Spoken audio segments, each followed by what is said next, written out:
Alrighty. 2 down, 2 more to go. Yes. Yes, we have talked about Diary of Wimpy Kid: The Long Haul. If you want to have a good time, go watch that review. Yeah. And we've talked about the first Diary of Wimpy Kid. So different as far as like different ends of the spectrum. If you want a good film, you can watch that. Yes. And now we're going to talk about what I think both of us agree on as the best of all the Diary of a Wimpy Kid films and of the trilogy. This is Diary of a Wimpy Kid, Rodrick Rules. On March 25th, Greg. Did you drink all the soda? Rowley. This is what happens when we go to sleep. I'm never going to sleep ever again. Fregley. Sharag. Patty. Don't make me beat you up again. Manny. Holly. Hi, Fregley. Did you stick some Fregley? It's gonna hurt. And Rodrick. Get in. In a whole new chapter of the wimpiest saga of all time. I'm the ladies. It's about time, little bro. You learn the secrets to an easy life.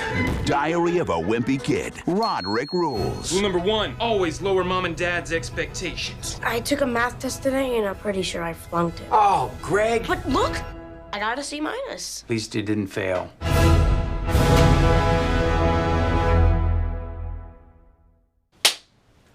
And this is the sequel to the first film, obviously, based on the same book of the same name. Yeah. And when I read this second book, I think it only came out about a year after the first one. I love the first book, by the way. The first book changed my...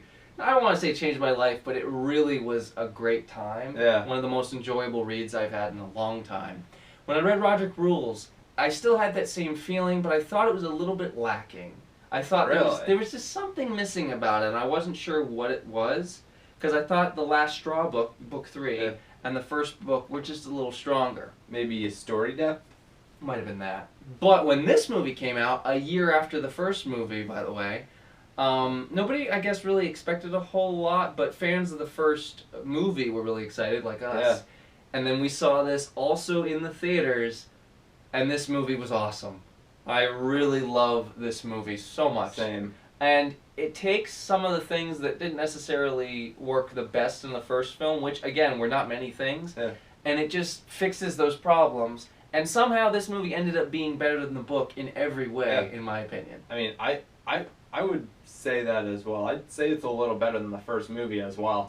Yes, I would say it's definitely better than the first movie. The characters are more fleshed out because the actors have already played with these characters for one film. Yeah. So they just get to have like this natural good time with these characters, you know? Yeah. It feels more natural. And the plot of this movie, it's kind of similar to the first film, first book, but with this, it's more about Greg and Roderick's relationship as brothers. And that was kind of explored in the first book, but they were at odds with each other most of the time. This is about them actually seeing each other's points of view and just being brothers, and you see the hijinks they get into, and oh my god, it is a lot of fun. And this is directed by David Bowers, not Thor Freudenthal. This director hadn't done a whole lot previous to this movie, but I thought he knocked out of the park with the directing and the writing. Sorry, he didn't actually write it, but the directing and the cinematography. I just thought this film looked great. I said the first film was really colorful and vibrant. Yeah. In some strange way, this movie's even more so. Really? It just looks more, I don't know, it just looks more energetic than the first one was, which is saying something because the first one was pretty energetic. Yeah. So, it was just really, really fun. And the other plot point of this movie is that Greg is now in 7th grade, not 6th grade, and he's having to navigate the school landscape as a 7th grader instead of a 6th grader. And things are different for him, maybe a little bit easier. He's still, still friends with Rowley, and their friendship has gotten better. It's evolved. Yeah. Especially after that one incident in the first movie where they finally made up. Yeah, which is one of the strongest scenes in the first movie, easily. I did not expect the level of depth that scene had to be in that movie. Yeah. So, I think that's mainly the plot of this movie. It follows the book almost to a T, which is not a bad thing. And this is just such a fun film. The cast is returning. We already talked about them so much in the first movie. Zachary Gordon as Greg. He's even better in this movie than he was the first. Yep. I think he has this hold on the character that he really wanted to make his own. And in some ways, I think his character is even more relatable in this movie. Yeah, and I can honestly say the same thing with all the other characters, honestly. Yep. Devin Bostic as Rodrick in this movie gets more screen time than in the first one.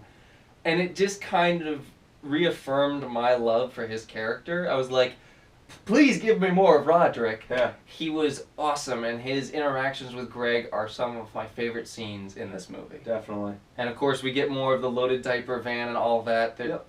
It's just so much fun to watch them interact because, again, it's not forced. Like in the long haul, it feels like they're just brothers and they're at odds with each other. But then they start to see each other's points of view, and they start to care for each other in a way that they haven't before. Yeah. And it really clicked with me. I don't have any siblings. You have a brother. Yeah. Maybe that related. But he's like 15 years older than me, That's so. true. Well, Rodrick is probably about 5 years older than Greg. Yeah. Roughly. But I'm saying because you had a brother, maybe that resonated for you Yeah. more than it did for me. But it made me want to have like an older brother because it was a cool relationship I wish I had. Anyways, not to get too personal, but Rachel Harris as Miss Heffley as the mom. She's even better in this movie. Same thing with Steve Zahn as Frank Heffley. He is hysterical in this movie. Agreed. I mean, he was funny in the first one, but they just like turned him up to 11 in this movie, and Now, he's such a was blast. Rodrick Rules the one where they changed the doorknob? Yes. Yeah. I love that. Oh my god! And that whole party scene of them having to change the doorknob of the door. If you haven't seen the movie, you don't know what we're talking about. But if you have, you know what we're talking about. And then their dad coming home and being like, just making sure nothing has changed, and the doorknob, like that whole little subplot with that doorknob. Yeah.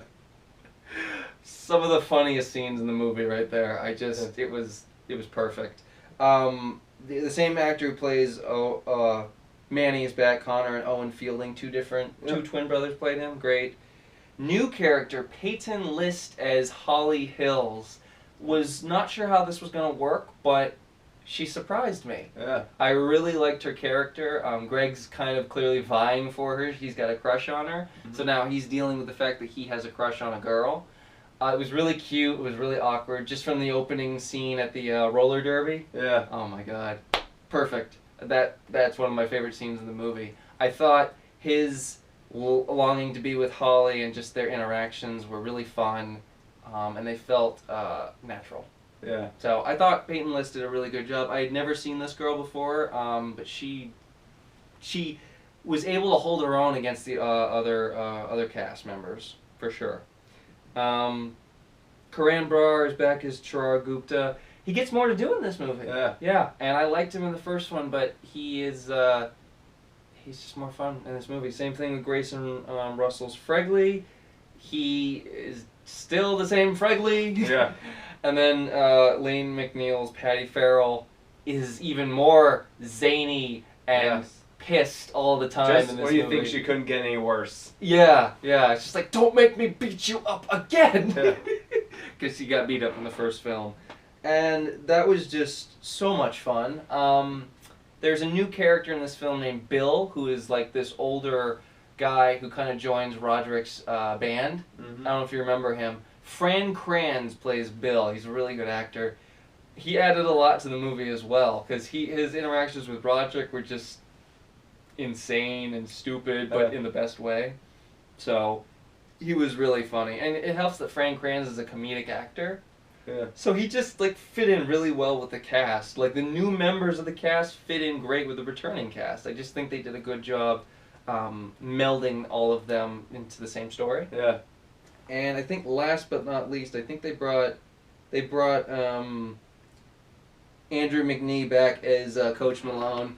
There's a certain scene in this movie that involves Rodrick, Greg, and Coach Malone. Really? Do you remember the fake vomit scene where they're pranking people when they're walking out of the gas station?